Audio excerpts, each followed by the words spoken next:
ಸ್ವಾಮೀಜಿಯವರ ಈ ಸಂತಾಪ ಸೂಚನೆಗೆ ತಂದಿದ್ದಕ್ಕೆ ತಮಗೆ ಅಭಿನಂದನೆಗಳನ್ನು ಸಲ್ಲಿಸ್ತೇನೆ. ಯಾಕಂದರೆ ಈ ದೇಶ ಮುಂದೆ ಬರಬೇಕಾದ್ರೆ ಶಿಕ್ಷಣಕ್ಕೆ ಭಾಳ ಒತ್ತು ಕೊಡ್ತಕ್ಕಂಥದ್ದು ಭಾಳ ಅತ್ಯವಶ್ಯ. ಸನ್ಮಾನ್ಯ ಸಭಾಧ್ಯಕ್ಷರೇ, ಸ್ವತಃ ಶಾಣಬಸಪ್ಪ ಅವರೇ ಹುಬ್ಬಳ್ಳಿ ಧಾರವಾಡದಲ್ಲಿ ಓದಿದರು. ಈ ಸ್ವಾತಂತ್ರ್ಯ ಸಿಕ್ಕಾಗ ನಮ್ಮ ಗುಲ್ಬರ್ಗದಲ್ಲಿ ಕೇವಲ ಒಂದೇ ಹೈಸ್ಕೂಲು.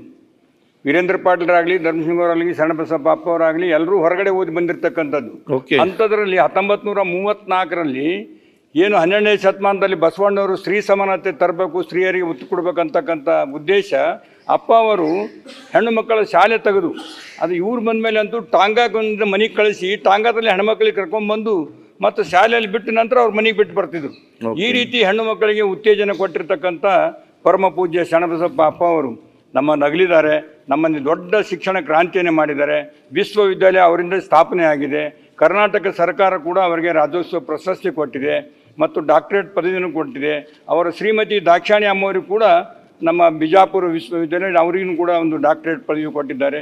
ಇವತ್ತಿಗೂ ಕೂಡ ಸಾಕಷ್ಟು ವಿದ್ಯಾರ್ಥಿಗಳು, ನಾನು ಕೂಡ ಅದೇ ಶಾಲೆಯಲ್ಲೇ ಓದಿದ್ದೇನೆ, ನನ್ನ ಮತಕ್ಷೇತ್ರದಲ್ಲಿ ಬರ್ತದೆ ಸಭಾಧ್ಯಕ್ಷರೇ. ಈ ಒಂದು ಅಪ್ಪ ಅವರ ಸಂಪೂರ್ಣ ಸಂಸ್ಥಾನ ಮತ್ತು ವಿಶ್ವವಿದ್ಯಾಲಯ ಎಲ್ಲ ಕೂಡ ನಮ್ಮ ಮತಕ್ಷೇತ್ರದಲ್ಲಿ ಬರ್ತದೆ.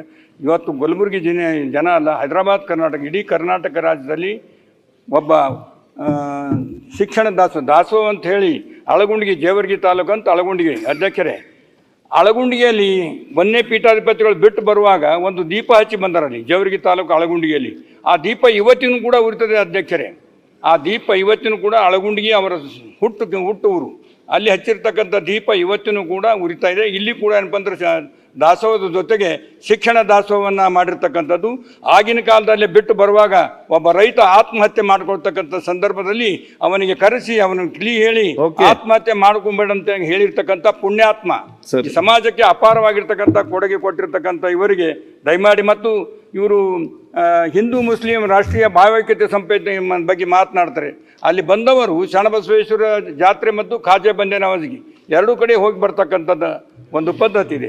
ಆದ ಕಾರಣ ಇವರಿಗೆ ಕಾಯಕ ದಾಸೋಹ ರತ್ನ ಪ್ರಶಸ್ತಿಯನ್ನು ಸರ್ಕಾರ ಕೊಡಬೇಕು ಅಂತ ಹೇಳಿ ಇವರು ಮತ್ತು ನಮ್ಮ ಚಂದ್ರಶೇಖರ್ ಶ್ರೀ ಸ್ವಾಮೀಜಿಯವರು ಕೂಡ ಈ ಶಿಕ್ಷಣ ಕ್ಷೇತ್ರದಲ್ಲಿ ಭಾಳಷ್ಟು ಕೆಲಸ ಮಾಡಿರ್ತಕ್ಕಂಥ ಯೋಗಿ, ಇವರಿಗೂ ಕೂಡ ಅನುದಾನ ಕೊಡಬೇಕಂತ ಹೇಳಿ ನಾನು ತಮ್ಮ ಮೂಲಕ ಸರ್ಕಾರದ ಪ್ರತಿನಿಧಿಯಾಗಿ ನಮ್ಮ ಉಪಮುಖ್ಯಮಂತ್ರಿಗಳು ಕೂಡ ಬಂದಿದ್ದರು, ವಿಜಯೇಂದ್ರರು ಕೂಡ ಬಂದಿದ್ದರು, ಸಾಕಷ್ಟು ಜನ ಎಲ್ಲ ಶಾಸಕರು ಕೂಡ ಅಲ್ಲಿ ಬಂದಿದ್ದರು. ಬಹಳಷ್ಟು ಜನಸ್ತೋಮದ ಮಧ್ಯೆ ಮಳೆಯಲ್ಲಿ ಏನಪ್ಪ ಅಂದ್ರೆ ಅವರ ಅಂತ್ಯಕ್ರಿಯೆ ಆಗಿದೆ. 9 ಜನ ಮಕ್ಕಳಲ್ಲಿ ಒಬ್ಬ ಅವರ ಕೊನೆಯ ಮಗ ಈಗ ಪೀಠಾಧಿಪತಿಗಳಾಗಿ ಅವರು ಚಿರಂಜೀವಿ ದೊಡ್ಡಪ್ಪ ಅಪ್ಪ ಅವರು, ಚಿರಂಜೀವಿ ಶರಣಪ್ಪ ಅಪ್ಪ ಅವರು ಪೀಠಾಧಿಪತಿಗಳಾಗಿ ಅವರು ಮುನ್ನಡೆಸ್ಕೊಂಡು ಹೋಗ್ತಕ್ಕಂಥ ರೀತಿಯಲ್ಲಿ ಭಗವಂತ ಅವರ ಕುಟುಂಬದ ಎಲ್ಲರಿಗೂ ಕೂಡ